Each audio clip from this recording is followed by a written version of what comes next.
नमस्कार, मैं नीलाक्षर लोक बात में आपका स्वागत करता हूं। आज हिंदी के पुजारी महावीर प्रसाद द्विवेदी जी की जयंती है। आइए जानते हैं महावीर जी के बारे में। साहित्य के क्षेत्र में अपनी प्रतिभा के बल से युगांतर प्रस्तुत करने वाले प्रख्यात आलोचक व निबंधकार महावीर प्रसाद द्विवेदी का जन्म 1864 ईस्वी में उत्तर प्रदेश के रायबरेली जिला अंतर्गत दौलतपुर गांव के एक साधारण परिवार में हुआ। इनके पिता राम सहाय द्विवेदी महावीर हनुमान के परम भक्त थे।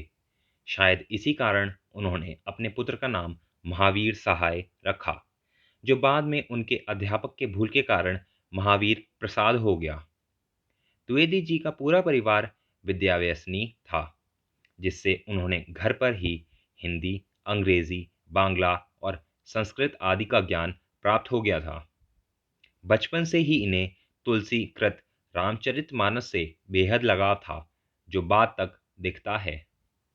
पढ़ाई के बाद द्विवेदी जी की नौकरी झांसी में रेलवे के तार विभाग में हो गई, लेकिन वे वहां ज़्यादा दिनों तक नहीं टिक पाए क्योंकि उनका मनमुटाव एक अंग्रेज अधिकारी से हो गया और उन्होंने अपने स्वाभिमान की रक्षा हेतु सरकारी नौकरी से त्यागपत्र दे दिया और पूर्ण रूप से साहित्य की सेवा में लीन हो गए।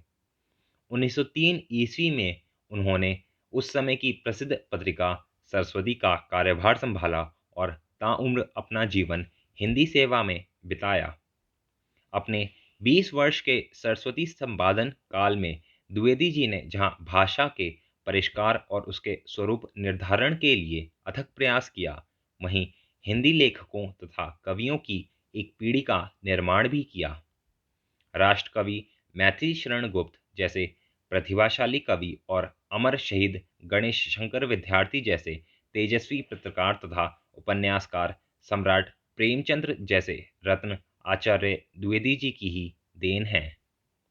द्विवेदी जी ने साहित्य के क्षेत्र में कदम तो कविता से रखा, लेकिन वे प्रसिद्ध आलोचक और निबंधकार के रूप में हुए। उनकी प्रमुख रचनाएं हैं नागरी, कविता कल्प, सुमन आदि काव्य संग्रह।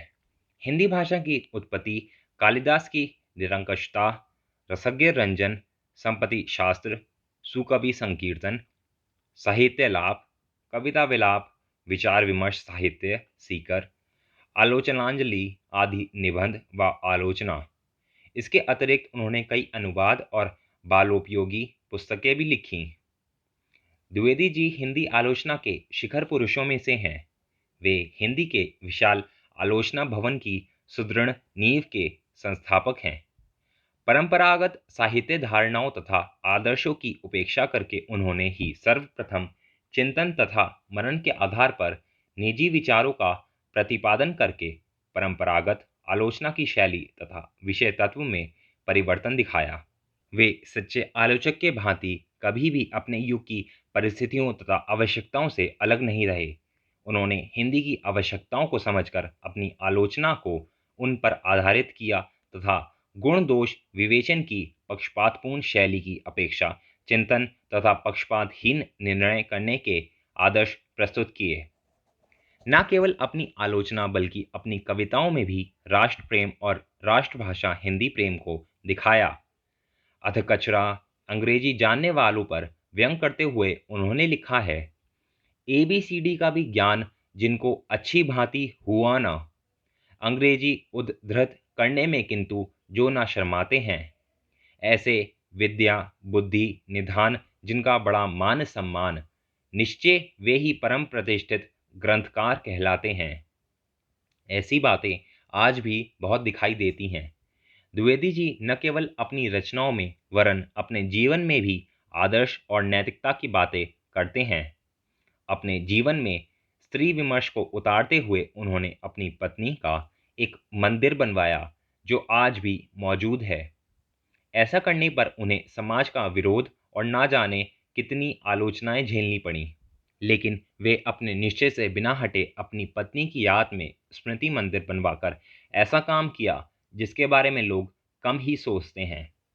रायबरेली जिले के दौलतपुर गांव में उनके घर के सामने यह मंदिर आज भी है, जिसमें दाईं ओर लक्ष्मी जी और बाईं ओर सरस्वती जी हैं तथा बीच में उनकी पत्नी हैं।